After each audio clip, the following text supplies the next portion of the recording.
இந்தியாவின் பல்வேறு மாநிலங்களில் செயல்பட்டு வரும் தமிழ் சங்கங்கள், தமிழ் அறிஞர்கள், இலக்கியவாதிகள், கல்வியாளர்கள், அமெரிக்கன்ஸ் மட்டும்தான் ஹியூமன், அதர்ஸ் எல்லாருமே நான் ஹியூமன் சொல்லுவாங்க. அதாவது அமெரிக்கன்ஸ் மட்டும்தான் அவங்களுக்கு ஹியூமன், அதாவது இங்கிலீஷ் தெரிஞ்சவங்க மட்டும்தான் ஹியூமன், மற்ற எல்லாருமே யாருமே ஹியூமன் கிடையாதுன்னு சொல்லுவாங்க. அதே மாதிரி அரபி மொழி பேசக்கூடியவங்க அந்த அரபி நாட்டுக்காரங்க சொல்லுவாங்க, அரபி மொழி கேட்காதவன் அவனுக்கு காதை கேட்காதவன், அவனுக்கு அது பேச தரலன்னா அவன் ஒரு ஊமன்னு சொல்லுவாங்க. ஆனா நம்ம தமிழ் மொழி மட்டும்தான் யாதும் ஊரே யாவரும் கேளியன்னு சொல்லுவாங்க. எல்லாம் நம்ம மக்கள் சொல்லி நம்மளை அரவணைச்சிட்டு போகக்கூடிய ஒரே மொழி நம்ம தமிழ் மொழி மட்டும்தான் இன்னைக்கு இங்க இருக்கிறது. அப்படிப்பட்ட ரொம்ப ஒரு பெருமை மிக்க ஒரு நாட்டுல நம்ம பிறந்துக்கிட்டு அந்த மொழியை நம்ம தாய்மொழியா கொண்டு இன்னைக்கு நம்ம அந்த தாய்மொழியை பெருமைப்படுத்தி வாழ்ந்துட்டு இருக்கிறதுல நம்ம எல்லாம் ரொம்ப பெருமையா இருக்கணும். அது நம்மளுடைய கடமையும் கூட. வாழ்க்கையில நம்ம ஃபாலோ பண்ணிட்டு போக வேண்டியது இங்கிலீஷ் என்னது ஆக்சுவலி அது ஒரு வணிக மொழி, அது நம்ம தாய்மொழி கிடையாது. நான் பர்டிகுலரா என்னுடைய பையனை கூட நான் ஸ்கூல்ல படிக்கிற டைம் எனக்கு ஆப்ஷன்ஸ் நிறைய கொடுத்தாங்க. என்ன கொடுத்தாங்கன்னா இங்கிலீஷு, இது சான்ஸ்கிரிட், பிரெஞ்சு இருக்கு, ஹிந்தி எடுங்க, அது எடுங்க, இது எடுங்க. நான் ஹிந்திக்கு கண்டிப்பா அகேன்ஸ்ட் ஆளு கிடையாது, தயவு செஞ்சு நியூஸ் போடுறாதீங்க, நான் அதுவும் கத்துக்கணும் நம்ம. பட் என்ன விஷயம்னா நான் என்ன சொன்னேன்னா என் பையன் என் வீட்டுல இருந்து நான் ஃபர்ஸ்ட் ஸ்டார்ட் பண்ணணும்னு நான் நினைச்சேன். ஏன்னா என்னை பாக்குறதுக்கு மாடர்னா இருந்தாலும் நம்ம நடந்துக்கிற விதம்னு ஒரு விஷயம் இருக்குது. நம்ம பேஸ் எங்க இருந்து நம்ம ஸ்டார்ட் பண்ணணும்னா நம்ம வீட்டுல இருந்து ஸ்டார்ட் பண்ணணும்னு சொல்றதுக்காக என் குழந்தைய நான் தமிழ் படிக்கிற ஒரு ஸ்கூல்ல ஒரு ஆப்ஷனே எடுக்காம மொத்தமே 5 பசங்க தான் அந்த கிளாஸ்ல இருந்தாங்க, தமிழ் படிச்சாங்க, பரவாயில்லன்னு சொல்லிட்டு அதுலயே சேர்த்து விட்டோம். அந்த மாதிரி தான் நம்ம வீட்டுல இருந்து அந்த ஒரு விஷயத்த நம்ம ஸ்டார்ட் பண்ணிட்டோம். நம்ம பசங்க எல்லா மொழியும் படிக்கணும், பிரெஞ்சு படிக்கணும், ஜெர்மன் படிக்கணும், ஹிந்தி படிக்கணும், எல்லாம் படிக்கணும், அதுக்கு எதுவுமே அகேன்ஸ்ட் இல்லை. பட் நம்ம தாய்மொழியை மறந்துகிட்டு ஒரு லாங்குவேஜ் படிக்கணுங்கிற அவசியமே கிடையாது. நான் அதுல ரொம்ப பர்டிகுலரா நான் இருப்பேன். நீங்க சொல்றீங்க என்ன நான் நிறைய இங்கிலீஷ் நிறைய பேசுறேன்னு சொல்றீங்க, ஏன்னா என்னுடைய ப்ரொஃபஷன் இஸ் லைக் தட். நான் அந்த மாதிரி ப்ரொஃபஷன் அப்படி பேசி பேசி பேசி கோர்வையா எனக்கு பேச எனக்கு வர்றது கிடையாது எனக்கு. ஆனா எனக்கு நான் இந்த அனைத்து இந்திய தமிழ் சான்றோர்கள் மாநாட்டில் இது கலந்துக்கிறதுல நான் ரொம்ப பெருமைப்படுறேன். அதுவும் இந்த தமிழ் சங்கத்து கூட்டமைப்புல என்ன ஒரு துணை தலைவரா அவங்க தேர்ந்தெடுத்ததை நான் ரொம்ப நன்றி சொல்லிக்கிறேன். ஆனா இதுல எனக்கு ஒரு % ஆஃப் கடமைகள் நான் எடுத்துக்கிட்டேன். நானும் கடமை நேரத்துக்கு நானும் பாஸ்கர் உட்காந்து பேசுற டைம் நாங்க என்ன சொன்னோம்னா எங்களுடைய தமிழ் சங்கம் ஸ்டார்ட் ஆனது எங்கன்னு கேட்டீங்கன்னா ரொம்ப பெருசா ஸ்டார்ட் ஆனது தாம்பரத்துல தான் நாங்க ஸ்டார்ட் பண்ணோம். அது அவர் சொன்னது கரெக்ட். ஆனா அந்த இடத்துல இருந்து நாங்க இந்த அளவுக்கு வந்திருக்கோம்னா அதுக்கு எல்லா காரணம் என்னன்னு சொன்னீங்கன்னா உழைப்பு உழைப்பு உழைப்பு உழைப்பு. அது மட்டும் இல்லாம நம்மளுடைய பற்று, தமிழ் மீது இருக்கக்கூடிய நம்மளுடைய பற்று தான் நம்மளை இந்த அளவுக்கு நம்மளை கொண்டு சேர்த்துச்சுங்கிறத நான் பெருமையா நான் சொல்லிக்க விரும்புறேன். இன்னொரு நெக்ஸ்ட் ஸ்டெப் இந்த கூட்டமைப்புல துணை தலைவராக இருந்துட்டு செகண்ட் ஸ்டெப் என்ன எடுக்கணும்னு நான் நினைக்கிறேன்னா ஒரு 100 மகளிர்களுக்கு 100 ஒரு விமன்ஸ், அதாவது ஒரு என்டர்பிரனர்ஸ்க்கு நம்ம ஒரு ஸ்டார்ட் அப் பண்ணணுங்கிறத நாங்கள் டிசைட் பண்ணி வச்சிருக்கோம். நானும் பாஸ்கரும் சேர்ந்து எஸ்டர்டே நாங்கள் 2 பேரும் டிஸ்கஸ் பண்ணி நாங்கள் 100 பேருக்கு 100 மகளிர்கள் குடும்பத்தை வாழ வைக்கிறதுக்கு என்னென்னலாம் பேசிக் நீட்ஸ் இருக்கோ எல்லாத்தையும் நாங்கள் பண்ணணும்னு சொல்லிட்டு நாங்கள் டிசைட் பண்ணி வச்சிருக்கோம். அதை நான் கண்டிப்பாக அந்த மேடையில் சொல்லி நாங்கள் ஸ்டார்ட் பண்ணுவோங்கிறதையும் உங்ககிட்ட நாங்கள் உறுதியாக நாங்கள் சொல்லிக்கிறோம். இவ்வளவு பெரிய ஒரு பதவியில இருந்துகிட்டு நம்ம ஒரு பேருக்கு ஒரு பதவியில இருக்கிறது ஒரு மீனிங்கே இல்லைங்கிறது என்னுடைய ஒரு கருத்து. எல்லாருமே சொல்லுவாங்க நான் இந்த பதவியில இருக்கோம் அந்த பதவியில இருக்கோம். நான் எப்பவுமே நான் பாஸ்கர் சார் கிட்ட சொல்லுவேன் எப்படின்னா, பாஸ்கர் சார் என்னால ஒரு விஷயம் செய்ய முடிஞ்சா மட்டும் அந்த இடத்துல என்ன போடுங்க, இல்லைன்னா என்ன போடாதீங்க. இந்த இடத்துல என்னால என்ன செய்ய முடியுங்கிறத நான் பாக்குறதுக்காக தான் இந்த நான் துணை தலைவர் போஸ்டிங்கு நான் உட்கார்ந்துருக்கேன். கண்டிப்பா இது நெக்ஸ்ட் ஸ்டெப்புக்கு நம்ம எடுத்துட்டு போய் நல்ல ஒரு பெரிய லெவலுக்கு இதை கொண்டுட்டு நிறைய மகளிர்களுக்கு நிறைய என்னென்ன வாய்ப்புகள் நல்ல வாய்ப்புகளை கொடுக்க முடியுமோ எங்களால ஃபர்ஸ்ட் ஸ்டார்ட்டா ஒரு 100 மகளிர்களுக்கு ஒரு வாய்ப்பு கொடுக்கறதுக்காக நாங்க ஸ்டார்ட் அப் பண்ணி வச்சிருக்கோம். ஸோ 100 மகளிர்கள் இருந்து, ஆனால் எங்களுக்கு வந்து ஸ்டார்ட் பண்ணது தாம்பரம் அந்த சைடில் இருந்ததுனால அந்த தாம்பரம் மக்களை நாங்கள் கான்சன்ட்ரேட் ஸ்டார்ட் பண்ணலாம்னு சொல்லிட்டு இப்போ நாங்கள் திங்க் பண்ணி வச்சுருக்கோம். டெஃபினட்டாக 1 by 1 நாங்கள் பண்ணி நம்ம தமிழ்நாடு ஃபுல்லாக இந்த தமிழ் சங்கம் வந்து ரொம்ப லெவலில் போய் பேருக்காக மட்டும் தமிழ் சங்கமாக இல்லாமல் செயல்லையும் காட்டி நம்ம வந்து அதை ப்ரூவ் பண்ணி காட்டணுங்கிறது மட்டும்தான் எங்களுடைய ஒரே ஒரு ஆம்பிஷனாகவே நாங்கள் இங்கே வச்சுக்கிட்டு உட்காந்துருக்கோம், அவ்வளோதான். ஸோ மற்றபடி இது பேசுறதுக்கு ஒன்றும் இல்லை. ஸோ இந்த கண்டிப்பாக அந்த தமிழ் சங்கம் வந்து ரொம்ப பெருசாக போகுங்கிறதுல எனக்கு எந்த டவுட்டும் இல்லை. நான் இங்கே மட்டும் இல்லை, இந்த தமிழ் சங்கத்தோடைய ஒரு பெருமையும் எல்லாத்தையுமே வந்து நான் மலேசியா, சிங்கப்பூர் எல்லா இடத்துக்கும் கொண்டுட்டு போகணுங்கிறதையும் நான் வந்து டிஸ்கஸ் பண்ணியிருக்கோம். அங்கேயும் நிறைய மாநாடுகள் வந்து நம்ம நடத்தணுங்கிறதையும் வந்து எங்களுடைய மைண்ட் செட்டில் இருக்கு. ஸோ ஒவ்வொரு நாடாக கூட்டிட்டு நம்மளுடைய தமிழை வந்து வளர்க்குறதுக்கு நம்ம தான் நினச்சிக்கிட்டு இருக்கோம், நம்மளுடைய தமிழ்நாட்டில் தான் நம்ம வந்து ரொம்ப வளர்த்துட்டு இருக்கோம். கண்டிப்பாக கிடையாது. மலேசியாவில் பார்த்தீங்கன்னா அவங்க எல்லாரும் நான் பேசுகிற இங்கிலீஷை கூட அவங்க அவ்வளோ கூட பேச மாட்டாங்க, அவங்க தமிழில் தான் மேக்ஸிமம் பேசுறதுக்காக ஆசைப்படுவாங்க. சிங்கப்பூர்லயும் அதே தான். ஈவன் ஃபாரின் கண்ட்ரீஸ்ல பாத்தீங்கன்னா ஒரு தமிழ் சங்கம்னு ஒன்று வச்சுக்கிட்டு அந்த தமிழ் சங்கத்துல ஒரு மாசத்துக்கு 3 மீட்டிங்ஸ் போட்டு அந்த 3 மீட்டிங்ஸ்லயும் அவங்க தமிழை வந்து கொண்டாடிட்டு இருக்காங்க. அப்படிப்பட்ட அந்த மாதிரி வெளிநாட்டில் இருக்கக்கூடியவங்களே அப்படிப்பட்ட ஒரு தமிழ்நாட்டிலேருந்து வெளியில போய் ஒரு கொண்டாடுற அவங்களால முடியுதுன்னா நம்மளால நம்ம தமிழ்நாட்டிலே இருந்துட்டு நம்ம தமிழ் மொழியிலே இருந்துட்டு நம்ம எவ்வளோ நம்ம லாங்குவேஜை நம்ம கொண்டாடலாம். அதுக்கு பேஸ் என்னோட ரிக்வெஸ்ட், தயவு செஞ்சு பசங்களை அதுக்கு தமிழ் மீடியம்னு சொல்ல வரல, தமிழ் கற்றுக் கொடுத்து தமிழை படிக்க வச்சு கொண்டாடுங்க. உங்களுக்கு நல்லாவே தெரியும், இன்னைக்கு இந்த பசங்கள்லாம் சாதாரண பசங்க கிடையாது. சின்ன பசங்கள்லாம் இன்னைக்கு சின்ன பசங்க நினைச்சா என்ன வேணாலும் பண்ணலாம், அதுதான் உண்மை. தமிழ் இந்த குழந்தைங்க நினைச்சாங்கன்னா இந்த நாட்டையும் 2 ஆக்கலாம், இந்த நாட்டையும் 3 ஆக்கலாம், என்ன வேணாலும் செய்யலாம் அப்படின்ற மாதிரி தான் இன்னைக்கு அந்த குழந்தைங்க, அந்த அவ்வளோ பிரில்லியண்டான ஒரு குழந்தைங்க. அந்த குழந்தைங்களுக்கு சின்ன வயசுலேருந்தே நம்ம வந்து ஊக்குவிச்சு ஒரு வளர்த்து விட்டோம் அப்படின்னு சொன்னோன்னா நாளைக்கு நம்மளுடைய லாங்குவேஜ் வந்து என்றைக்குமே வேனிஷ் ஆகாமல் அது அப்படி போயிட்டே இருக்கும். நான் என் குழந்தைய வந்து அப்படிதான் சொல்லுவேன். என் பையன் வந்து வீட்டில் படிக்கிற டைம்ல கூட அவன் என்ன சொல்லுவான், அவன் இங்கிலீஷ்ல பேசுறது கூட நான் அலோவ் பண்றது கிடையாது. ஏன் அலோவ் பண்றது கிடையாதுன்னா அந்த லாங்குவேஜ் மறந்துடக்கூடாது. அவன் வந்து ரொம்ப வெக்கப்படுவான். சில நேரம் சொல்லுவான், அவன் எல்லாருமே வந்து என்னோட ரிலேட்டிவ்ஸ் எல்லாருமே வந்து அங்கே நல்ல பசங்கள்லாம் வந்து பேசுறாங்களாம்மா, நீங்க என்னம்மா என்ன விட மாட்டேங்கிறீங்க, ஏமா என்ன பேச விட மாட்டேங்க. நான் சொல்லுவேன், இல்லடா, நோ, நம்ம நாட்டில் நம்ம தமிழ் பேசுறதுக்கு நமக்கு ஃபுல் உரிமை இருக்கு, நம்ம தமிழ் பேசுவோம். இப்போ நீ அமெரிக்காவில் போய் தமிழ் பேசினாலும் உன்னை யாரும் ஒன்றும் செய்யப்படுறது, அங்கே மரியாதை இருக்காது. இங்கே நீ தமிழ் பேசு, நம்ம தமிழை வளர்த்து நீயே ஒரு எக்ஸாம்பிளா இருந்துட்டு நீ போன்னு சொல்லிட்டு தான் நான் என் வீட்டில இருந்து ஸ்டார்ட் பண்றேன். ஒவ்வொரு தாய்மார்களுக்கும் என்னோட ஒவ்வொரு ரிக்வஸ்ட் என்னன்னா, உங்க வீட்டில இருந்து நீங்க தயவு செஞ்சு ஸ்டார்ட் பண்ணுங்க ப்ளீஸ். இதுல வந்து ஸ்டார்ட் பண்ணி உங்க குழந்தைங்களை கொண்டுட்டு போங்க. நெக்ஸ்ட் ஜெனரேஷன் வந்து மேல போகும். நம்மளுடைய லாங்குவேஜும் என்னைக்குமே வந்து மங்காது. அது வந்து 3000 வருஷம் ஓல்டு லாங்குவேஜ். அது இன்னைக்கு வரைக்கும் யாருமே தெரியாது எத்தனை வருஷம் ஓல்டு லாங்குவேஜ்னு சொல்லி யாருமே இன்னைக்கு வரைக்கும் கண்டுபிடிக்கல. அந்த அளவுக்கு நம்ம பழமையான மொழி நம்ம தாய்மொழி. அது வந்து நம்மளுடைய தாய்மொழி, தமிழ்நாட்டோட தாய்மொழி மட்டுமே கிடையாது, தமிழ் உலக தாய்மொழி. அதுதான் உண்மை. உலக தாய்மொழியை நம்ம வந்து வளர்க்கணும், உலக தாய்மொழியை நம்ம வந்து கொண்டாடணும், உலக தாய்மொழியை நம்ம வந்து ஆரவாரமா நம்ம வந்து அதை வந்து ஏத்துக்கிட்டு சந்தோஷத்துல மனசுல வந்து சந்தோஷத்துல ஏத்துக்கணுங்கிறது மட்டும்தான் என்னோட ரிக்வெஸ்ட். இந்த சங்கம் வந்து நல்லபடியா வளர்ந்து இந்த கூட்டமைப்பு ரொம்ப பெருசா போகணும்னு சொல்லிட்டு என்னுடைய வாழ்த்துக்களை சொல்லிக்கிறேன். நன்றி, வணக்கம். நன்றி நன்றி நன்றி. சிங்கப்பெண்ணே,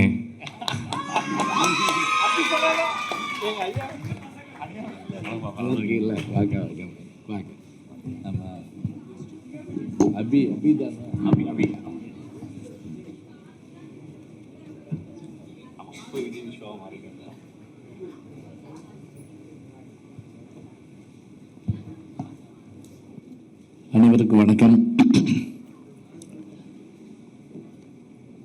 உலகத் தமிழர்களின் ஒரு நல்ல கனவு எது என்று கேட்டால், அனைத்து இந்திய, இன்னும் சொல்றதா இருந்தால் உலகெங்கும் இருக்கின்ற தமிழ்ச் சங்கங்களை ஒருங்கிணைத்து ஒரு கூட்டமைப்பாக நாம் மாற்றினால் உலகத்தை நாம் ஜெயிக்க முடியும்.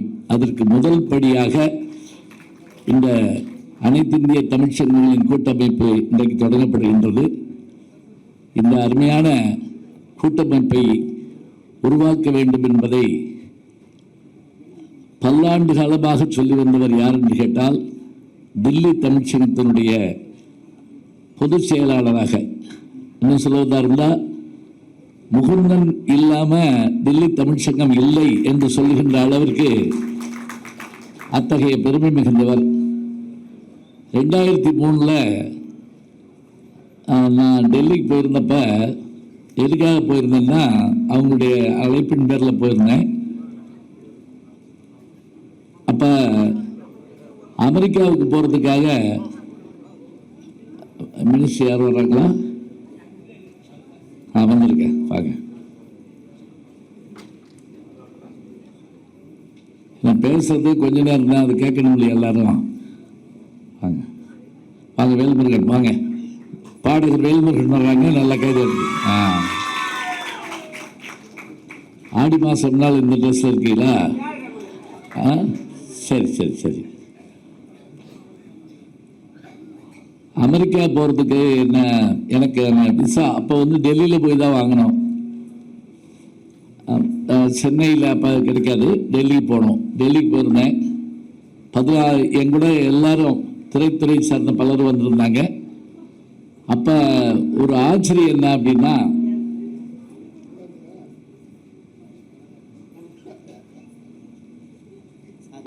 வரல, எனக்கு மட்டும் கிடைக்கல, விசா கிடைக்கல. அங்க நடக்கிறது பெட்னா தமிழ் சங்கம், நான் தான் போய் தமிழ்ல பேசணும், எனக்கு கிடைக்கல. அது எப்படி கண்டுபிடிச்சு அனுப்பாம இருக்காருன்னு எனக்கு தெரியல. அவரு இப்ப திரைத்துறை சார்ந்தவர்கள் மற்றவர்கள் எல்லாரும் போயிட்டாங்க, எல்லாத்தையும் கிடைச்சிருச்சு. அப்ப நான் சென்னை திரும்புறதா என்ன செய்யறதுன்னு யோசிச்சுட்டு உட்கார்ந்துருக்கிறேன். வேற யாரையும் தெரியாது எனக்கு. அப்பதான் மூந்தன் சார் சொல்றாரு, ஒன்றும் இல்லை, டெல்லி தமிழ் சங்கத்தில் நீங்க தங்க, நான் ஏற்பாடு பண்றேன், உங்களுக்கு 3 நாள்ல விசா வாங்கி தர்றேன். பாருங்களேன், 3 நாள்ல அமெரிக்க விசா வாங்கி தர்றேன். நான் கண்ணீரை தொடச்சிக்கிட்டு, சரி ஆறுதல் சொல்லுவாங்கல்ல, சரி நான் 3 நாள் இருக்கேன், எனக்கு ஒன்றும் இல்லை அப்படின்னேன். ஆனா உண்மையிலேயே அவர் வெகுபாடுபட்டு அன்றைக்கு அந்த அங்கே அமெரிக்காவிலிருந்து கவுன்சிலர் ஜெனரல் ஒரு கடிதம் மட்டும் இவரை வரவழைக்கணும் அப்படிங்கிற ஒரு கடிதத்தை வரவழைச்சிட்டு 3 நாளில் எனக்கு அமெரிக்கா செல்ல 2003 விசா வாங்கி கொடுத்தது யாருன்னு கேட்டால் முகுந்தன் அவர்களும் டெல்லி தமிழ்ச்சங்கம் தான். அதுக்கப்புறம் என்ன சாதிச்சேன்னு நீங்கள் கேட்கலாம். அதுக்கு பிறகு 10 முறை நான் அமெரிக்கா தமிழ்ச்சங்கங்களுக்கு நான் போயிட்டு வந்திருக்கேன். நான் அமெரிக்காவினுடைய எல்லா தமிழ் சங்கங்களையும் பேசியிருக்கேன். உங்களுக்கு சந்தேகம் இருந்தால் நம்முடைய ஐயா விஐடியுடைய வேந்தர் ஐயா அவர்கள், தமிழ் இயக்கத்தினுடைய தலைவர் ஐயா அவர்களை நான் பெரும்பாலும் வேலூரில் சந்திச்சதில்லை, அமெரிக்க தமிழ் சங்கங்களில் தான் நானும் அவரும் சந்திப்போம். இது நான் அவர்கள் வந்து எத்தனை பெரிய சாதனை பண்ணுறாங்க அப்படின்னா, என்கிட்ட யாராவது வந்து தமிழில் பேர் வைக்கணும்னு கேட்பாங்க. அப்படி தமிழில் பேர் வைக்கணுமே என்னால் முடிஞ்சதை சொல்லிட்டு அடுத்து நான் என்ன சொல்லுவேன் தெரியுமா, தமிழ் இயக்கத்திலிருந்து ஒரு நூல் வெளியிட்டிருக்காங்க, 5000 தமிழ் பெயர்கள், 50,000 தமிழ் பெயர்கள்.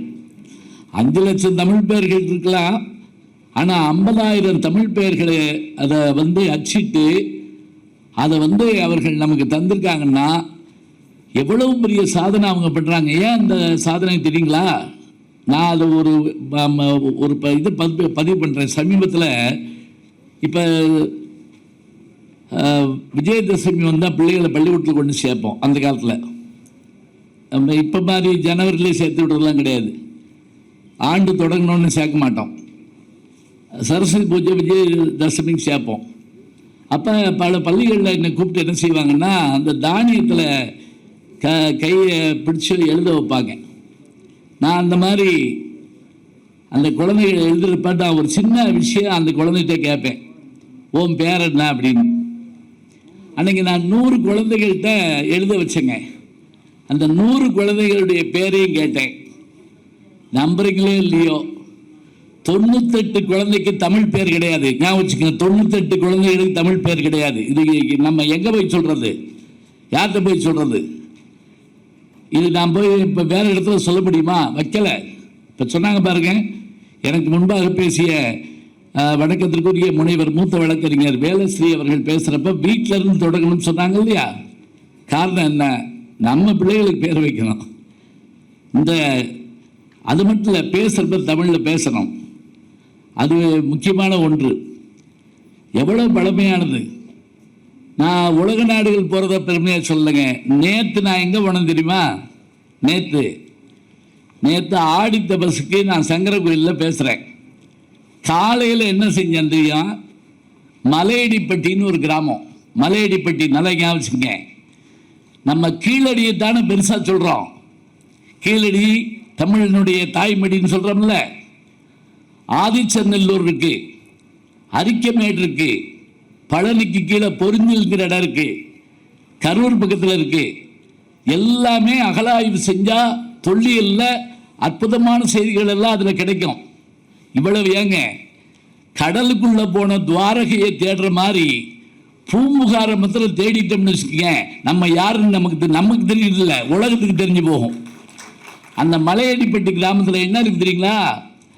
இதுவரைக்கும் கண்டுபிடிக்கப்படாத சதுர கிணறு ஒன்று கண்டுபிடிக்கப்பட்டிருக்கு. நேற்று அதாவது கடும் வெயிலில் நின்று நான் அதை பார்த்து படம் எடுத்துக்கிட்டு இருக்கேன் என்னுடைய யூடியூப் சேனலுக்காக. அங்கே வேலை பார்க்குறவங்க சொல்கிறாங்க, முதுமக்கள் தாழி இருக்கு, வண்ண வடிவ பானைகள் இருக்கு அப்படிங்கிறாங்க. கருப்பு வடிவ பானை, சிவப்பு வடிவ பானை, அதில் குறியீடுகள், அதில் மயிலுடைய படம் இருக்குங்க. இது எல்லாமே 3000 ஆண்டு பழசு. பாருங்க, 3000 ஆண்டு. அதில் எழுத்து இருக்கு, குறியீடு இருக்கு. இப்போ போன மாதத்தில் கண்டுபிடிக்கப்பட்டு நேற்று நான் போய் பார்த்துட்டு வந்தேன். இது எதுக்கு சொல்கிறேன்னா, எங்கே தோன்றினாலும் நம்முடைய தமிழுடைய பெருமை இருக்குங்கிறத உலகத்துக்கு தெரிவிக்கணும். இந்த அருமையான அனைத்து இந்திய தமிழ் சங்கங்களின் கூட்டமைப்பை இங்கே உருவாக்குவதற்கு கூட்டுவதற்கு காரணமாக இருக்கின்ற பெருமக்கள் நம்முடைய தலைமையேற்று பெருமை சேர்த்திருக்கின்ற கலைமாமணி முனைவர் ஐயா முத்து அவர்கள் இப்போ ஐயா பேசுகிறாங்க. ரொம்ப சிறப்பாக இருந்தது. நேரம் கருதி அவங்க சுருக்கமாக முடிச்சிட்டாங்க. ஐயா அவர்களுக்கும் மூத்த வழக்கறிஞர் வேலஸ்ரீ அவர்களுக்கும் திருமிகு அருளானந்தம் அவர்களுக்கும் துணைத் தலைவர் அருளானந்தம் அவர்களுக்கும் கௌரவ ஆலோசகர் நாராயணசாமி மகேஷ் அவர்களுக்கும் பொதுச் செயலாளர் நம்முடைய டெல்லி தமிழ் சங்கத்தினுடைய பொதுச் செயலாளர் என்றைக்குமே அவர் தான் வணக்கத்துக்குரிய முகத்தன் ஐயா அவர்களுக்கும் இங்கே வருகை தந்து பெருமை சேர்த்திருக்கின்ற பொதுச் செயலாளர் நக்கீழர் தமிழ் சங்கத்தை சேர்ந்த செலியன் குமாரசாமி அவர்களுக்கும் சிறப்பு விருந்தினராக வர இருக்கின்ற மாண்புமிகு பள்ளிக்கல்வித்துறை தமிழ் வளர்ச்சி மற்றும் செய்தித்துறை அமைச்சர் மாண்புமிகு ராஜ்மோகன் ஐயா அவர்கள், உயர்கல்வித்துறை அமைச்சர் மாண்புமிகு விஸ்வநாதன் அவர்கள் இந்த நிகழ்ச்சியிலே வந்திருந்து, எல்லாருக்கும் முன்னாடி அவங்க வந்துட்டாங்க, வந்திருந்து தமிழுக்காக மட்டுமில்லாமல் தன்னுடைய உழைப்பால் உலகெங்கும் பயணப்பட்டு கொண்டே இருக்கின்ற கல்விக்கோ முனைவர் ஐயா விஐடி பல்கலைக்கழகத்தினுடைய நிறுவனர் வேந்தர் ஐயா கோ விஸ்வநாதன் ஐயா அவர்களுக்கு என்னுடைய அன்பு பாராட்டை சொல்லி இந்த நிகழ்ச்சியிலே வருகை தந்து பெருமை சேர்த்திருக்கின்ற உலகத்தமிழ பொருளாதார கழக வழக்கறிஞர் சட்டக்கதிர் மாத இதழுடைய ஆசிரியர் டாக்டர் BRS சம்பத் அவர்களுக்கும், தமிழ்நாடு திறந்தவெளி பல்கலைக்கழகத்தினுடைய பதிவாளர் செந்தில்குமார் அவர்களுக்கும், செயலாளர் திருமிகு உலகத்தமிழ் சங்கத்தினுடைய செயலாளர் VGP ராஜாதாஸ் அவர்களுக்கும், வணக்கத்திற்குரிய கௌரவ ஆலோசகர் பூபேஷ் நாகராஜன் அவர்களுக்கும் மற்றும் முன்னே அமர்ந்திருக்கின்ற சான்றோர் பெருமக்களுக்கும் எல்லோருக்கும் என்னுடைய வணக்கத்தையும் வாழ்த்தையும் சொல்லி இந்த அருமையான அனைத்து தமிழ் சங்கம், அனைத்து இந்திய தமிழ் சங்கம் இது எதுக்கு அப்படின்னு கேட்டிங்கன்னா, மதுரையில் தமிழ் சங்கம் 3ஆம் தமிழ் சங்கம் இருந்தது. முதல் தமிழ் சங்கம், 2ஆம் தமிழ் சங்கம், 3ஆம் தமிழ் சங்கம். 4ஆம் தமிழ் சங்கத்தை உருவாக்கியவர் யாருன்னு கேட்டால் பாலவிடத்தம் ஜமீன்தார் பாண்டித்துரை தவிர அவர்கள். அவர் ஏன் உருவாக்கினார் அப்படின்னா, மதுரைக்கு ஒரு முறை வந்திருந்தார். வந்தபோது திருக்குறள் ஏடு கிடைக்கல, கம்பராமாயண ஏடு கிடைக்கல. ஒரு சந்தேகத்துக்காக ஒரு புத்தகத்தை ரெஃபரன்ஸ் பார்க்குற மாதிரி ஏடு கேட்டால் கிடைக்கல. அவருக்கு ரொம்ப கவலையாக போச்சு. இது என்ன மதுரையிலேயே கிடைக்கலன்னா அப்புறம் எங்கே தான் கிடைக்கும்? அப்புறம் தான் யோசிச்சு பார்த்து, தமிழுக்கு கதின்னா யாரு? கம்பரும் திருவள்ளுவரும் தானே. கம்பர், திருவள்ளுவர் 2 பேர் தானே கதி. இதெல்லாம் தேடி வைப்பதற்கு ஒரு சங்கம் வேணும் என்று 1901ஆம் ஆண்டு 4ஆம் தமிழ் சங்கத்தை உருவாக்கினார் பாலவுடன் ஜமீன்தார் பாண்டித்துரை தவிர அவர்கள். ஞாபகம் வச்சுக்கோங்க. அதே போல உலகத் தமிழ் சங்கத்தை நிறுவ வேண்டும் என்று புரட்சித்தலைவர் எம்ஜிஆர் அவர்கள் அடிக்கல் நாட்டி, பின்னர் அது இங்கே மதுரையில் இன்றைக்கு உலகத் தமிழ் சங்கம் சிறப்பாக நிகழ்ந்துகிட்டு இருக்கு. டெல்லி தமிழ் சங்கம் சிறந்த தமிழ் சங்கமாக விருது பெற்றதை நான் பார்த்தேன். நானும் அந்த மேடையில் இருந்து விருது பெற்றேன். முகுந்தன் அவர்கள் தான் அந்த விருதினை பெற்றுக்கொண்டார்கள். அது மாதிரி எல்லா இடங்களிலும் இருக்கக்கூடிய தமிழ் சங்கங்களை ஒன்று சேர்க்கணும். என்ன அழகாக சொன்னால், நான் லண்டன் போயிருந்தப்ப அங்கே இருக்கக்கூடிய ஒரு பார்க்கில் புல்வெளியில் திருவள்ளுவர் சிலை இருக்குதுங்க. புல்வெளியில் தரையில் இருக்குது. புல்வெளியில் இதை பார்த்த உடனே எனக்கு கொஞ்சம் கவலையாக இருந்தது. அந்த நாட்டு பிள்ளைகள் என்ன செய்யுதுன்னா, அந்த அந்த அதை தொட்டு விளையாடுது, சுத்து விளையாடுது. அது யார் சிலைன்னு தெரியல. நம்மவங்க தான் வச்சிருக்கிறாங்க. அது கீழே தரையில் இருக்கு. அப்புறம் நான் கவுன்சிலர் ஜெனரல் அவங்க வீட்டில் விருந்து சாப்பிட்றப்போ ஒரு வார்த்தை கேட்டேன், ஒரு சின்ன பீடம் கட்டி அதை வைக்கலாமே அப்படின்னு சொல்லி. அவர் ஒரே ஒரு வார்த்தை சொன்னார், இங்கே இருக்கிற தமிழ் அமைப்புகள் அனைத்தையும் ஒருங்கிணைச்சு ஒரு கடிதம் கொடுக்க சொல்லுங்க. ஏன்னா இந்த நாட்டில் ஒரு சின்ன கட்டடம் கட்டுறதுனா கூட அரசாங்கத்தினுடைய அனுமதி வாங்கணும். வந்துட்டா செஞ்சிடறேன்னார். என்னமோ தெரியல, இன்னும் செய்யலை. ஆஸ்திரேலியா போயிருந்தப்ப அங்கே இருக்கக்கூடிய பல்கலைக்கழகத்தில் வாசலில் இருக்கக்கூடிய போர்டில் எல்லா நாட்டு மொழியிலையும் வருக வருகன்னு போட்டிருக்கு. வெல்கம் ஹிந்தியில் போட்டிருக்கு. அதே மாதிரி வெல்கம்னு இங்கிலீஷில் போட்டிருக்கு. அதே மாதிரி ஆஸ்திரேலிய மொழியில் போட்டிருக்கு. அதே மாதிரி உலக மொழிகள் எல்லாத்துலேயும் போட்டிருக்கு. தமிழ் மொழியில் மட்டும் இல்லை. நான் அதை உடனே வீடியோ எடுத்து அன்றைக்கு தமிழ் வளர்ச்சியினுடைய அமைச்சராக இருந்தவர்கிட்ட அனுப்பி இதை ஒன்று செய்ய சொல்லுங்கன்னு சொன்னேன். அவர் என்ன பண்ணார், ஒன்றும் இல்லைங்க, அங்கே இருக்கிற தமிழ் சங்கத்தை முயற்சி பண்ண சொல்லுங்கள், நாங்கள் உதவியாக இருக்கோம் அப்படிங்கிறாங்க. எனக்கு தெரிஞ்ச அது நடந்துச்சான்னு எனக்கு தெரியல. இது எதுக்கு சொல்கிறேன் தெரியுங்களா? எல்லா இடத்துலையும் நம்ம அமைப்பு இருக்குங்க. செயல்படுத்துவதற்கு யார் தேவை என்றால், எனக்கு தெரிந்து அனைத்து இந்திய தமிழ்ச்சங்கங்களின் கூட்டமைப்பினுடைய தலைவரும் செயலாளரும் பொருளாளரும் மற்றவர்களும் தான் இதை ஒருங்கிணைக்கணும். எல்லாரும் தான் கொண்டு போகணும். அதே போல் எனக்கு தெரிஞ்சு நான் எல்லா இடத்துலையும் சொல்கிற ஒரு விஷயம், தமிழ் பெருசாக சிறப்பாக வரணும்னா என்ன செய்யறது? தமிழ் வழி கல்வி அதெல்லாம் இருக்கட்டுங்க. நான் எத்தனையோ அறிஞர்கள்ட்ட சொல்லிட்டேன், அமைச்சர்கள்ட்ட சொல்லிட்டேன். எல்லாரும் கை தட்டினாங்க, சிரித்தாங்க, சந்தோஷப்பட்டு போயிட்டாங்க. என்ன தெரியுமா? இன்னைக்கு கட் ஆஃப் மார்க் இருக்குது. அந்த கட் ஆஃப் மார்க்கில் நம்ம என்ன பண்ணுறோம் அப்படின்னா, ஃபிசிக்ஸு, கெமிஸ்ட்ரி, மேத்தமேட்டிக்ஸு, பயாலஜி வச்சுருக்கோமா? இங்கே இருக்க கல்வியாளர்கள்ட்ட தயவு செஞ்சு கேட்குறேன், நம்முடைய கூட்டமைப்புகளை வச்சு கூட நான் சொல்கிறேன், இந்த கட் ஆஃப் மார்க்கில் மேத்தமேட்டிக்ஸுக்கு இருக்க மாதிரி, பயாலஜி இருக்க மாதிரி, ஃபிசிக்ஸ் இருக்க மாதிரி, கெமிஸ்ட்ரி இருக்க மாதிரி, தமிழ் மொழியினுடைய மதிப்பெண்ணும் சேர்க்கப்படும்னு ஒரே ஒரு சட்டம் யாராவது போடட்டுங்க. தமிழ் மொழி மட்டும் இல்லை, யாருடைய தாய்மொழியாக இருந்தாலும் சரி, அவர் எந்த மொழியாவது படிச்சுட்டு போகிறாரு, அதை பற்றி நமக்கு ஒன்றும் இல்லை. அதை சேர்த்தா ஒன்றும் இல்லை. 2 பேர் ஒரே மார்க் வாங்கியிருக்காங்க. இவர் தமிழில் 5 மார்க் கூட வாங்கியிருக்காரு. கொடுத்தங்க. ஆஸ்திரேலியாவில் இருக்குங்க, தமிழ் படித்தா ஒரு ஸ்டார் கொடுக்குறாங்க, அவங்களுக்கு வேலை கிடைக்குது, கொடுக்குறாங்க. எனக்கு இது ஒரு வேண்டுதல் தான். இன்னைக்கு அமைச்சர் வந்திருந்தாருன்னா கூட நான் அவர்கிட்டையும் சொல்லி கேட்டிருப்பேன், வந்தால் நல்லது தான். இல்லாட்டி நம்முடைய உலகத்துக்கே கொண்டு செய்யக்கூடிய ஊடக நண்பர்கள் இருக்காங்க, அவங்ககிட்டையும் நம்ம சொல்லலாம், அவங்க கொண்டு போய் சேர்ப்பாங்க. இதெல்லாம் ஆசை தாங்க. ஏன்னா ஒரு டாக்டர் மருத்துவம் படிச்சுட்டு அவர் உலக நாடுகளில் போய் பணி செய்யட்டும், உள்ளூர் ஆள்கிட்ட தமிழில் தானே பேசணும். யோசிச்சு பாருங்க. வழக்கறிஞர் உள்ளூர் ஆள்கிட்ட தமிழில் தானே பேசணும். பொறியாளர் அது மாதிரி தானே. அப்போ மொழியை வளர்க்கணும்னா நம்ம ரொம்ப அதுக்கு பாடுபடணுங்க. உறவு பெயர்கள் இருக்கா சொல்லுங்க பார்ப்போம். அம்மாங்கிற சொல்ல ஆ உயிரெழுத்து, இம் புள்ளி வச்ச மெய்யெழுத்து, இம் கூட்டல் ஆசிக்கொல்ட்டு உயிர் மெய்யெழுத்து மா. அப்போ இந்த ஒரு 3 எழுத்துல எத்தனை விஷயத்தை வச்சிருக்கான் நம்மளே. அதாவது ஒரு உயிரெழுத்து, ஒரு மெய்யெழுத்து, ஒரு உயிர் மெய்யெழுத்து. என்ன அர்த்தம்? உங்க அம்மா, எங்க அம்மா, நம்மம்மா நமக்கு உயிரை தருகிறாள் உயிரெழுத்து, உடம்பாகிய மெய்யை தருகிறாள் மெய்யெழுத்து, உடம்பையும் உயிரையும் இரத்தத்தையும் பாலாக தருகிறாள், அதனால் உயிர் மெய்யெழுத்து. அதனால அவளுக்கு பேரு அம்மா, மற்றதெல்லாம் சும்மா. சரியா? இந்த எவ்வளோ பேர் கூப்பிடுறோம் சொல்லுங்க பார்ப்போம். அம்மான்னு கூப்பிடுறது கூட மறந்து போச்சு. எப்படி? மம்மி மம்மி கூட கிடையாது, இப்போ மம். அப்பாவை டாடியும் கூட கிடையாது, டேட். இன்னைக்கு கொஞ்ச நேரம் கழிச்சு டேய் அப்படின்னாலும் சரின்ட்டுருவாங்க நம்ம ஆளுங்க.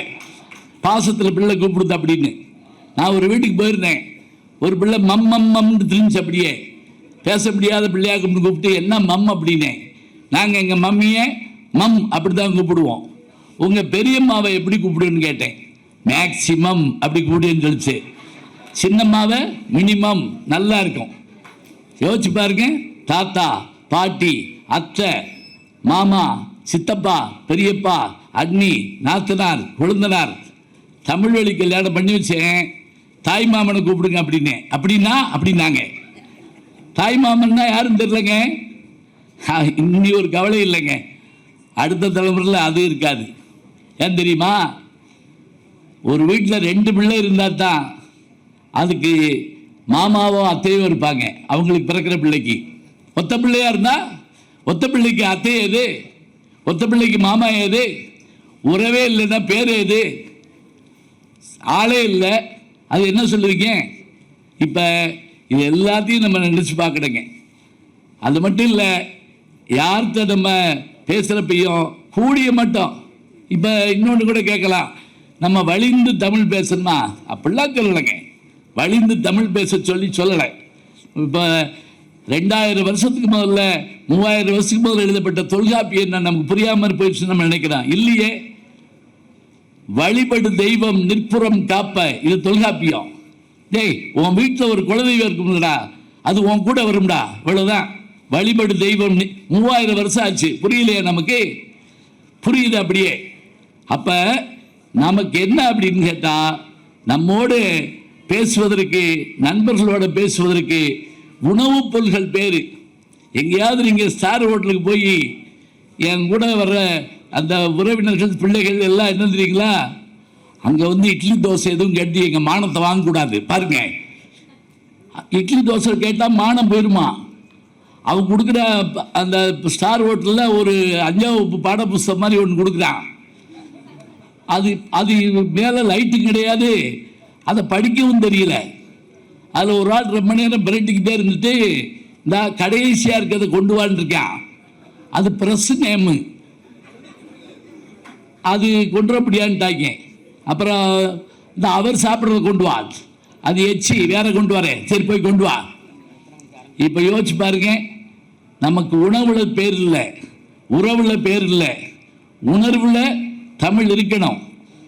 இதெல்லாம் நினச்சிதாங்க மதுரை மீடியா பாஸ்கரன் அவர்கள் என்னை அழைக்கிற போது ரொம்ப மகிழ்வா அழைச்சாரு. எப்படி ஐயா நீங்கள் வந்துட்டு போகணும், நான் இன்னைக்கு இரவு மலேசியா போகிறேனே அப்படின்னு சொன்னேன். அங்கேயும் தமிழ் சங்கங்கள் தான் என்னை கூப்பிட்டுருக்கேன். பினாங்குக்கும் மலேசியாவுக்கும் போகிறேன், கோலாலம்பூருக்கும். வந்துட்டு நீங்கள் போங்கன்னாரு. இந்த தமிழுக்கு வராமல் நான் வேற எங்கே போகிறேன் சொல்லுங்க பார்ப்போம். எனக்கான வேலை என்ன? இதுதான். இது காரணம் மீடியா பாஸ்கரன் அவர்கள், ஐயா முகுந்தன் அவர்கள், ஐயா அது எங்கள் அரங்காவலர்கள் குழுவுடைய பொறுப்பில் இருக்கக்கூடிய, திருப்பரங்குன்றத்துடைய பொறுப்பில் இருக்கக்கூடிய தம்பி சண்முக சுந்தரம் அவர்கள் மற்றும் இருக்கிற நண்பர்கள். 3000 ஆண்டு பழமையானது தாங்க, பெருமையுடையது தாங்க. ஆனால் பேசலைன்னா கஷ்டங்க, எழுதலைன்னா கஷ்டம். அந்த மொழி இருக்கணும்னு நம்ம நம்பணும்னு வச்சுக்கோங்க. அதுக்கு என்ன செய்யணும் அப்படின்னு கேட்டால், நாம் பேசணும் அன்றாடம். அதே போல் நாம் வந்து உரையாடணும். எல்லாருமே உட்காந்து கொஞ்சம் நேரமாவது பேசணும். வானொலியில் வரக்கூடியது எவ்வளோ நல்லா இருக்கு. எனக்கு ஆச்சரியம் என்னன்னா, ஜெர்மன் போகிறப்போ லுப்தான்சா ஃப்ளைட்டில் தமிழில் சொல்கிறாங்க, சிங்கப்பூர் ஃப்ளைட்டில் தமிழில் சொல்கிறாங்க. மதுரையிலேருந்து இப்போ மத்தியானம் ஃப்ளைட்டில் வந்தேன், என்ன மொழின்னு எனக்கே தெரியல. அதில் ஒரு சிறப்பு, அந்த எமர்ஜென்சி கேட்டுக்கிட்ட அந்த அம்மா வந்து விளக்கி சொல்லுச்சு.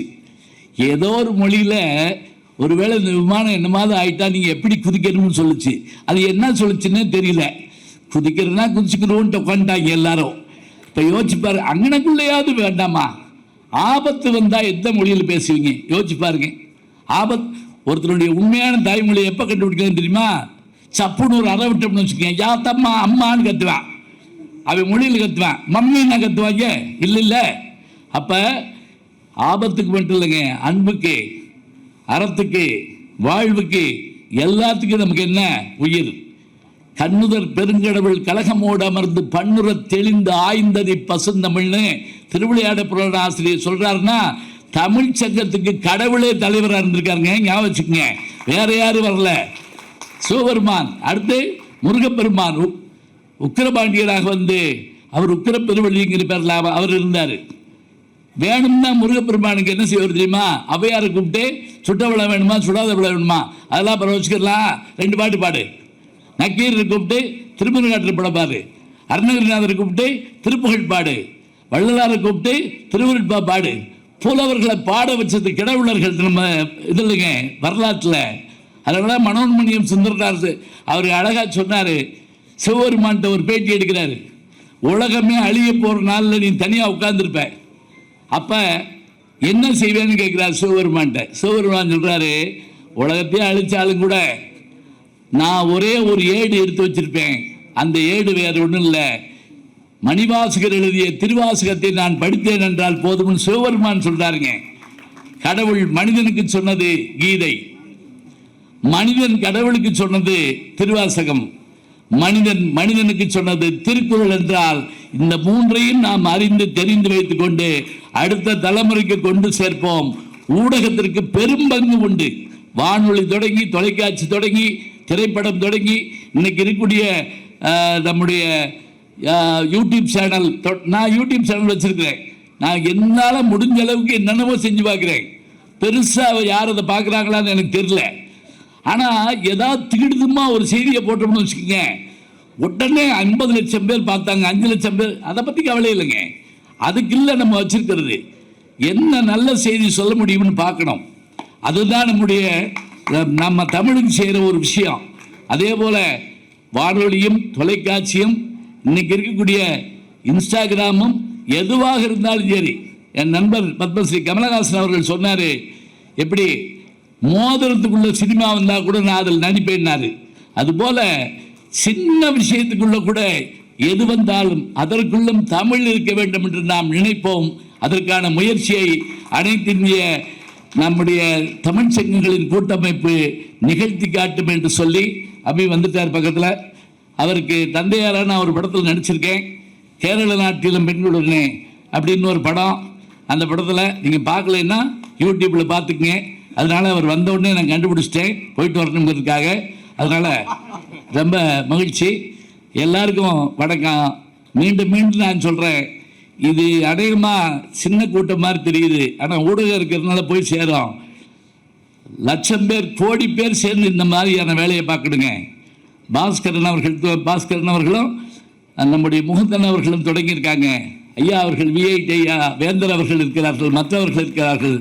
எல்லோரும் கைகழுப்போம், ஊர் கூடி தேர் இழுப்போம், தேர் நிலைக்கு வந்து சேரும். நன்றி, வணக்கம். நன்றி ஐயா, நன்றி. ஒரு மெல்லிய சாரலாக ஆரம்பிச்சு ஒரு பெரிய போல அனைத்திந்திய தமிழ்ச் சங்கங்களின் கூட்டமைப்பில் இன்றைக்கு துவக்க விழாவில் தலைமையேற்றிருக்கின்ற கலைமாமணி முனைவர் முத்து அவர்களே, பொதுச் செயலாளர் திரு இரா முகுந்தன் அவர்களே,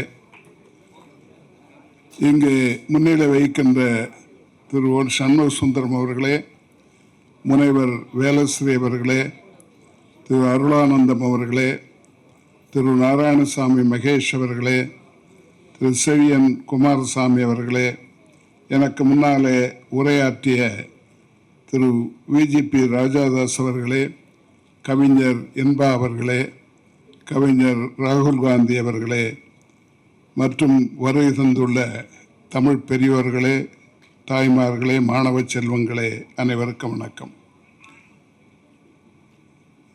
தமிழ் அமைப்புகளை, தமிழர்களை ஒன்று சேர்ப்பதற்கான நடவடிக்கை அவ்வளவு சுலபமானதல்ல. தமிழர்களை ஒன்றிணைப்பதே எளிதான காரியம் அல்ல. தமிழன் என்றோர் இனமுண்டு, தனியே அவர்க்கோர் குணமுண்டு என்று சொன்னார்கள். அது என்ன தனியான குணம்னா தனித்தனியாக இருக்கிறது தான். அப்படிப்பட்ட நேரத்தில் பல தமிழ்ச்சங்கங்களை ஒருங்கிணைத்து இன்றைக்கு இந்த கூட்டமைப்பை ஏற்படுத்தியிருப்பது மிகுந்த மகிழ்ச்சிக்குரியது. அத்துணை நிர்வாகிகளுக்கும் என்னுடைய பாராட்டுக்களை தெரிவித்துக் கொள்கின்றேன்.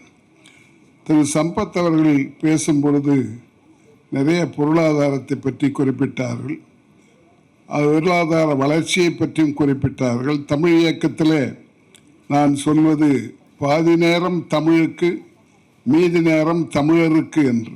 தமிழருடைய வளர்ச்சியிலே நாம் அக்கறை கொள்ள வேண்டும். அதைத்தான் திரும்ப திரும்ப சொல்லிக் கொண்டிருக்கிறோம். உலகெங்கும் தமிழர்கள் சுமார் 160 நாடுகளிலே வாழ்கிறார்கள். 100 நாடுகளிலே குடியுரிமை பெற்றிருக்கிறார்கள். ஆனால் எல்லா நாடுகளிலும் அவர்கள் சிறப்பாக இருக்கிறார்கள் சொல்ல முடியாது. பெரும்பாலான நாடுகளில் பரவாயில்லை. ஆனாலும் நாம் அவர்களுக்கு என்ன உதவி செய்ய வேண்டும் அதைத்தான் அவர்கள் குறிப்பிட்டு சொன்னார்கள். என்ன செய்ய வேண்டும், அதுவும் குறிப்பாக அவர்களுக்கு பொருளாதார ரீதியாக உதவுவதற்கு என்ன செய்ய வேண்டும், ஒருவருக்கொருவர் உதவியாக இருக்க வேண்டும். அதுவே பெரிய வளர்ச்சிக்கு வழிவகுக்கும்.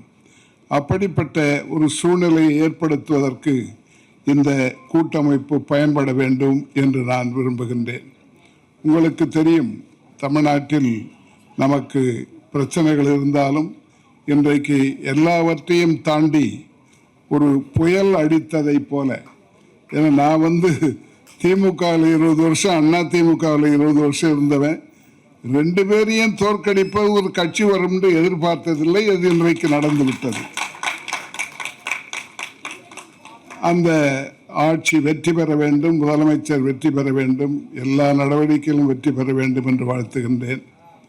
நாம் பொருளாதார ரீதியாக வளர்வதற்கு என்னென்ன தேவையோ அவைகளை எல்லாம் செய்தாக வேண்டும். தமிழ்நாடு ஓரளவுக்கு வளர்ந்த மாநிலம். இந்தியா வளர்கின்ற நாடு. அந்த நாட்டிலே நாம் கிட்டத்தட்ட முதலிடம், 2வது இடத்தில் இருக்கின்றோம். அதற்கு என்ன காரணம் என்று சொன்னால் கல்விதான். உயர்கல்வியை நாம் தான் முதலிடத்தில் இருக்கின்றோம். இந்தியாவினுடைய சராசரி 28%. GR என்று ஆங்கிலத்தில் குறிப்பிடுவார்கள், கிராஸ் என்ரோல்மெண்ட் ரேஷியோ. 18 வயதில் இருந்து 23 வயது வரை உயர்கல்வி எவ்வளவு பேருக்கு கிடைக்கிறது என்பதை வைத்து இந்த கணக்கு போடப்படுகிறது. வளர்ந்த நாடுகளெல்லாம் இது 60 இருந்து 100% வரை இருக்கிறது. நம்முடைய நாட்டிலே அது 28%. ஆனால் தமிழ்நாடு 47%. அதற்கு பல காரணங்கள் உண்டு. நிறைய முதலமைச்சர்கள் அக்கறை காட்டினார்கள். அதைவிட மதத்தை பரப்புவதற்காக இங்கே வந்த பாதிரிமார்கள் மதத்தை பரப்புவதோடு கல்வியையும் சேர்த்து பரப்பினார்கள். அது ஒரு முக்கிய காரணம், நாம் மறந்துவிட முடியாது. கல்விக்கு அடித்தளமிட்டவர் பெருந்தலைவர் காமராஜ் அவர்கள். இந்த பள்ளி கல்வி அதற்கு முன்னாலே மிக குறைவாகத்தான் இருந்தது. தன்னுடைய காலத்திலேயே 12,000 பள்ளிகளை திறந்தார்கள் ஒரு 10 ஆண்டு காலத்தில். ஆக பள்ளி கல்வி உயர்ந்தது. உயர்கல்வியிலே நாம் இவ்வளவு உயர்ந்ததற்கு அடிப்படை காரணம் புரட்சித் தலைவர் எம்ஜிஆர் அவர்கள் என்பதை மறந்துவிட முடியாது. அதற்கு முன்னாலே இந்த செல்ஃப் ஃபைனான்சிங் என்ற கான்செப்டே கிடையாது. அந்த அவர்களே கல்விக்கு பணத்தை செலவழித்து படிப்பது என்பது அவர் காலத்திலே தான் அது துவக்கப்பட்டு இன்றைக்கு அவர் 8 கல்லூரிகள் கொடுத்தார்கள். அதில் ஒன்றுதான் VIT, வெள்ளூர் இன்ஜினியரிங் காலேஜ் என்று. இன்றைக்கு அது 450 கல்லூரிகளாக வளர்ந்திருக்கின்றன. பாலிடெக்னிக்கள் வந்துவிட்டன, ஆர்ட்ஸ் காலேஜ் வந்திருக்கின்றது. இன்றைக்கு தமிழ்நாடு முன்னணியில் இருப்பதற்கு அது ஒரு முக்கிய காரணம். அது மட்டுமல்ல, இங்கே படித்து முடித்தவர்கள் இன்றைக்கு உலகெங்கும் சென்று வேலை பார்க்கின்ற வாய்ப்பு இருக்கிறது. எங்களுடைய மாணவர்களே 84 நாடுகளில் பணியாற்றி கொண்டிருக்கிறார்கள். கல்விக்கு என்ன சக்தி இருக்கிறது என்பதற்கு ஒரே ஒரு உதாரணத்தை மட்டும் நான் சொல்லுகின்றேன். நாங்கள் ஸ்டார்ஸ் என்ற ஒரு திட்டத்தை வைத்திருக்கிறோம். விஐடியிலே செய்து support the advancement of rural students என்று கிராமப்புற மாணவர்கள், அரசு பள்ளியிலே படிக்கிற கிராமப்புற மாணவர்களை ஊக்குவிப்பதற்காக ஒரு திட்டம். ஒவ்வொரு மாவட்டத்திலிருந்தும் நன்றாக படிக்கின்ற மாணவன் மாணவியை, பெரிய மாவட்டமாக இருந்தால் 2 மாணவன் 2 மாணவியை தேர்ந்தெடுத்து அவர்களுக்கு இலவச கல்வி, தங்குமிடம், உணவு எல்லாவற்றையும் கொடுத்து கடைசியில் வேலையும் வாங்கி கொடுத்து விடுகின்றோம். 2008 துவக்கியது இன்று வரை 1200 பேர் அதில் பயன்பெற்றிருக்கிறார்கள். அதில் என்ன முக்கியத்துவம் என்று சொன்னால், கணக்கு போட்டு பார்த்தோம். அந்த பையனோ பெண்ணோ மாணவனோ மாணவியோ வந்து சேரும் பொழுது அவருடைய வீட்டு வருமானம் என்ன, இவர்கள் முடித்து விட்டு போகும்போது என்ன வருமானம் என்ற கணக்கை பார்த்தால் சராசரி போட்டோம். அவர்கள் வந்து சேரும் பொழுது அவருடைய வீட்டு வருமானம் அப்பா சம்பாதிப்பது 8600 ரூபாய் மாதத்திற்கு. இந்த மாணவர்களது மாணவி படித்து முடித்து விட்டு வேலைக்கு போன பிறகு சம்பாதிப்பது 1,10,000 ரூபாய். ஆக இந்த மாயாஜாலம், மேஜிக்னு சொல்லுவாங்க, அது நடக்கிறது. கல்வியால் அதை செய்ய முடிகிறது. 8600 ரூபாயை 1,10,000 ரூபாய் மாற்றுகின்ற அளவுக்கு கல்விக்கு சக்தி இருக்கிறது. அந்த கல்வியை நாம் அனைவருக்கும் கொடுக்க வேண்டும். இப்போது ஒரு பகுதி தான் கல்வியை பெறுகிறார்கள். 47% பேர் தான். மிச்சம் இருப்பவர்களும் கல்வி போய் சேர வேண்டும். இதை ஆங்காங்கு இருக்கிற தமிழ் அமைப்புகள் இதை ஊக்குவிக்க வேண்டும் என்று நான் கேட்டுக்கொள்கின்றேன். காரணம், நான் உங்களுக்கு தெரியும், இப்பொழுது பெரிய போராட்டமே நடைபெற்று கொண்டிருக்கிறது. இந்த நீட்டை பற்றி போராட்டத்தை பேசுகிற முடிய ஏன் இந்த நீட் வந்தது என்பதை யாரும் சொல்வதில்லை. என்ன நீட்டுன்னா எதுக்குன்னு சொன்னால், நம்முடைய நாட்டில் 820 கல்லூரிகள் இருக்கின்றன, மருத்துவக் கல்லூரிகளும் பல்கலைக்கழகங்களும். மொத்த சீட்டுகளே 1,36,000. ஆனால் படிக்க வேண்டும் என்று விரும்புபவர்கள் 22 லட்சம் பேர். 20லிருந்து 22 லட்சம் ஆண்டுக்கு பரீட்சை எழுதுகிறார்கள். அதில் 12 லட்சம் பேர் தேர்ச்சி பெறுகிறார்கள். அந்த 12 லட்சம் பேருக்கு இந்த 1,30,000 சீட்டை பிரித்து கொடுக்கறதுக்கு பேர் தான் நீட்டு. அதில் எத்தனை பிரச்சனை உண்டு. மாநில அரசு, மத்திய அரசு, உயர் நீதிமன்றம், உச்ச நீதிமன்றம் எல்லாம் தலையிட்டு கடைசியில் பார்த்தீங்கன்னா ஒரு 500 சீட்டு வேக்கண்டாக போயிடும். இது இந்த நாட்டில் நடைபெற்று கொண்டே இருக்கிறது. இதுவரை இதற்கு நம்மால் ஒரு தீர்வு காணவே முடியவில்லை. பற்றாக்குறை இருக்கலாம், ஆனால் பஞ்சமே இருக்கிறது. MBBS என்று சொன்னாலே எல்லாம் வெளிநாட்டிலே போய் படிக்கின்ற சூழ்நிலை. உங்களுக்கு தெரியும், வார் வந்தது, உக்ரைன் வார். ரஷ்யாவுக்கும் உக்ரைனுக்கும் சண்டை வந்த பிறகுதான் நமக்கு தெரிந்தது அங்கே நம்முடைய மாணவர்கள் 300 பேர் MBBS படித்து கொண்டிருக்கிறார்கள். அவர்களை அங்கே இருந்து கொண்டு வந்தோம். ஆனால் உதவியே பண்ணல. அவங்களுக்கு எல்லா நாடுகளிலும் போயிருக்கிறார்கள். Kazakhstan, Kyrgyzstan, Tajikistan, Philippines, Bangladesh, Nepal, of course பெரிய அளவில் சொல்வது சீனாவுக்கும் ரஷ்யாவுக்கும் 225,000 30,000 பேர் 2 நாட்டில் இருக்கிறார்கள். ஏன் இவ்வளவு பேர் வெளிநாடுகளுக்கு போகிறார்கள், ஏன் நம்மால் இதை செய்ய முடியவில்லை என்பதை பற்றி பெரிய அளவிலே அரசியல் கட்சிகள் பேசவோ அதை பற்றி நடவடிக்கை எடுக்கவோ முடியவில்லை, செய்யவில்லை. அதை செய்வதற்கு, நடவடிக்கையை ஆரம்பிப்பதற்கு தமிழ்நாடாக இருக்க வேண்டும் என்று நான் நம்முடைய முதலமைச்சர் அவர்களை கேட்டுக்கொள்கின்றேன். காரணம், நம்முடைய நாட்டில் 1.5 லட்சம் பேர் மருத்துவம் படிக்க விரும்புகிறார்கள். நமக்கு இருப்பது 10,000 12,000 சீட்டு தான்.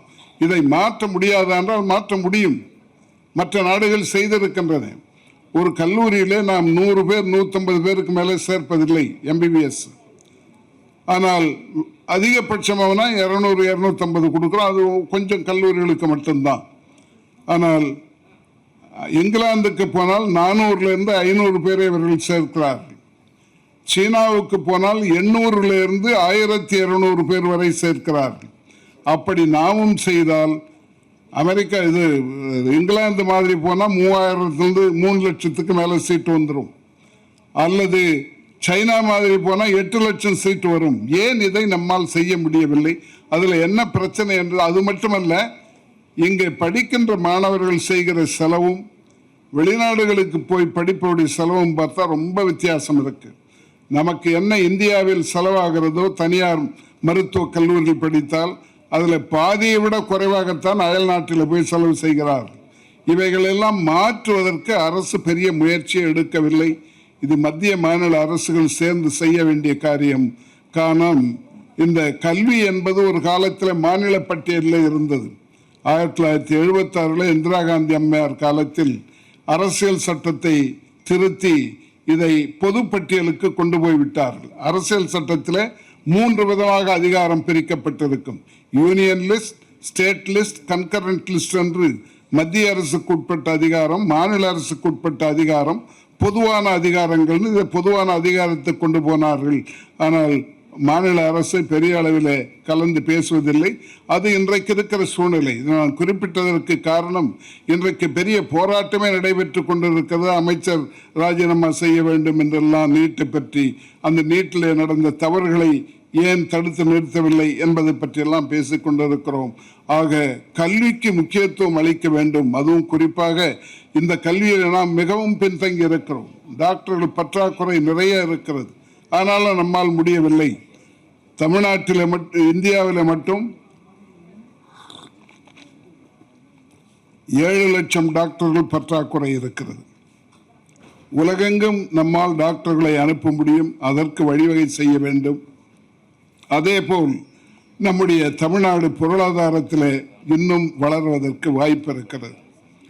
இங்கே பல தொழில்கள் தனியார் நடத்தினால் லாபம் வரும், அரசாங்கம் நடத்தினால் நஷ்டம் வரும். உதாரணத்துக்கு சொல்ல வேண்டுமென்றால் பேருந்துகள், பஸ் நடத்துவது. தனியார் பஸ் நடத்தினால் என்னால் கொஞ்சம் சம்மந்தப்பட்டவன் நான். ஒரு ஆண்டுக்கு ரொம்ப மோசமான ரூட்டாக இருந்தால் ஒரு 3 லட்ச ரூபா 4 லட்ச ரூபா கிடைக்கும். நல்ல ரூட்டாக இருந்தால் 5-6 லட்ச ரூபா கிடைக்கும். ஆனால் அரசாங்கம் பஸ்ஸை நடத்தினால் ஒரு பஸ்ஸுக்கு ஆண்டொன்றுக்கு 8 to 10 லட்சம் ரூபாய் நஷ்டம் வருகிறது. அதைத்தான் இன்றைக்கு பார்த்து கொண்டிருக்கிறோம்.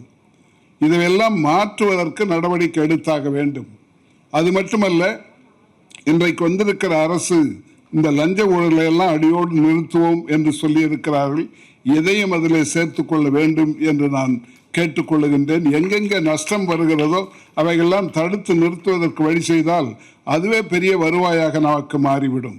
ஆக இது ரொம்ப முக்கியம். அதே போல் என்ன படிப்பது என்பது, இங்கே அமைச்சர்கள் வரவில்லை. 2 பேரும் பள்ளிக்கல்வி உயர்கல்வி அமைச்சர் 2 பேரும் வருவதாக இருந்தது, வரவில்லை.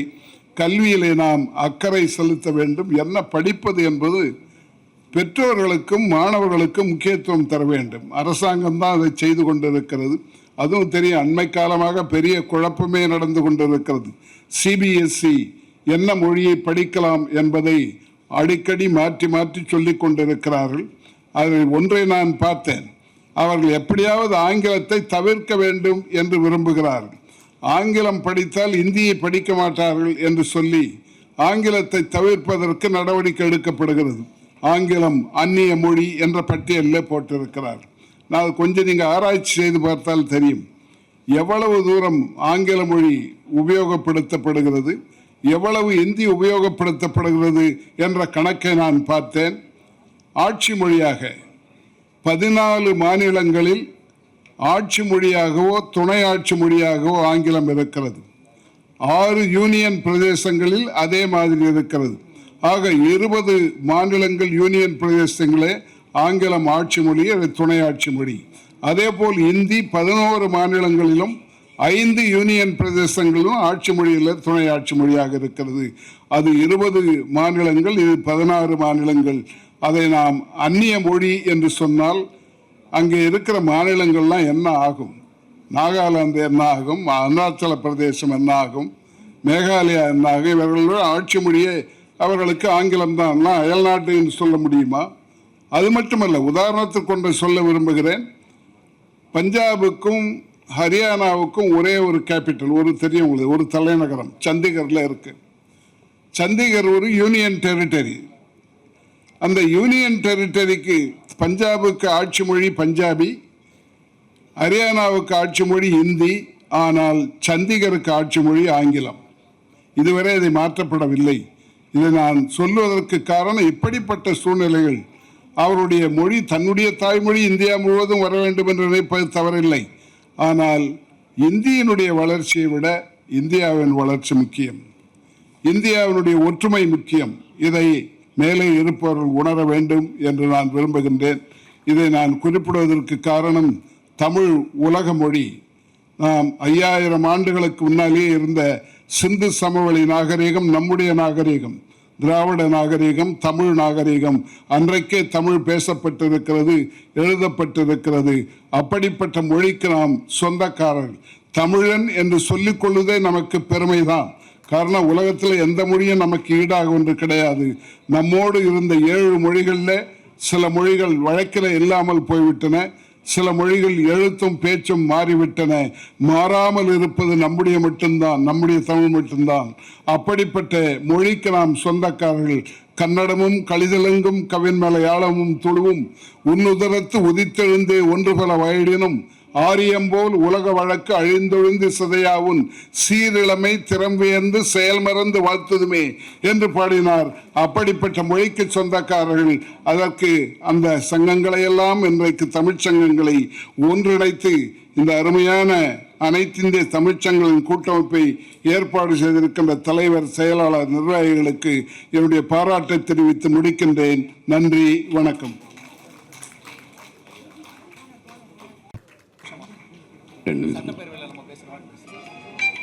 தரணியிலே என்னை தவழவிட்ட இறைவா போற்றி, இத்தரணியிலே என்னை தலைநிமிர வைத்த தமிழை போற்றி, என் இனம் காக்க தன்னுயிர் ஈந்த ஈழ தியாகங்களே போற்றி.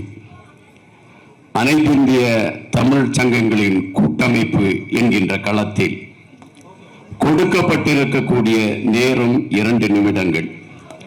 2 நிமிடங்களுக்குள் பேசிவிட வேண்டும் என்கின்ற நெருக்கடியோடு இந்த மேடையிலே நான் நின்று கொண்டிருக்கின்றேன்.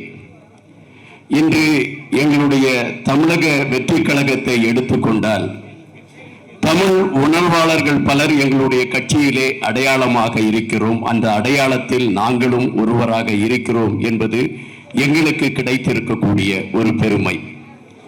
எங்களுடைய தலைவராக இருக்கக்கூடிய, தமிழகத்தின் முதல்வராக இருக்கக்கூடிய எங்களுடைய மென்மன தலைவர் விஜய் அவர்களுடைய வழிகாட்டலில் தமிழர்களுக்கென்ற அடையாளம் உருவாக்கப்பட்டு கொண்டிருக்கிறது என்பதை விட, தமிழ் சிறந்த ஒரு மாநிலமாக இந்த மாநிலம் மாறும் என்பதற்கான அடையாளம் இன்று அரங்கேறி கொண்டிருக்கின்றன. இந்த மேடையிலே பெரியவர்கள் வீற்றிருக்கின்றார்கள், அறிஞர் பலர் வீற்றிருக்கின்றார்கள். எனக்கு முன்பாக பாடியவர்களிலிருந்து கருத்துக்களை பரிமாறியவர்கள் வரை தமிழை கொஞ்சி மகிழ்ந்தது, பார்ப்பதற்கு இனிமையாக இருந்தது. காதலியின் கரத்தை பிடித்துக் கொண்டு கடற்கரையோரம் நடந்து செல்கின்ற பொழுது கடல் அலை காலை சீராட்டி செல்வது போன்ற ஒரு இனிமை மனதிற்குள் சீராட்டி கொண்டிருந்தது.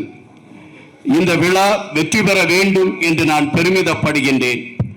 பாரதியின் முறுக்கு மீசை போல என்னுடைய தமிழ் நெஞ்சு நிமிர்த்தி பார்க்கின்றது.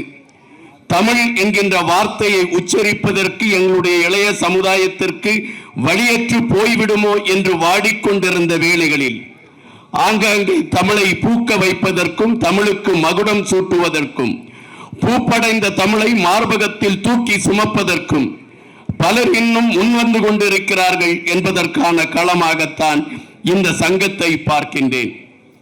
கண்டிப்பாக தமிழன் என்கின்ற அடையாளத்தில் திமிர் இருக்கிறது என்பதை போல தமிழ் மொழி உலக மொழிகளிலே வலிய மொழி. அந்த மொழிக்கான அடையாளம் இழக்கப்பட்டுவிடக் கூடாது என்பதற்காக போராட்ட களத்தில் பலர் உயிர்களை தியாகம் செய்திருக்கின்றார்கள், தங்களை அளித்திருக்கின்றார்கள். இன்று தமிழை பேசுவதற்கும் தமிழை குறித்து களம் அமைப்பதற்கும் இந்த சங்கம் வழி அமைத்திருக்கிறது.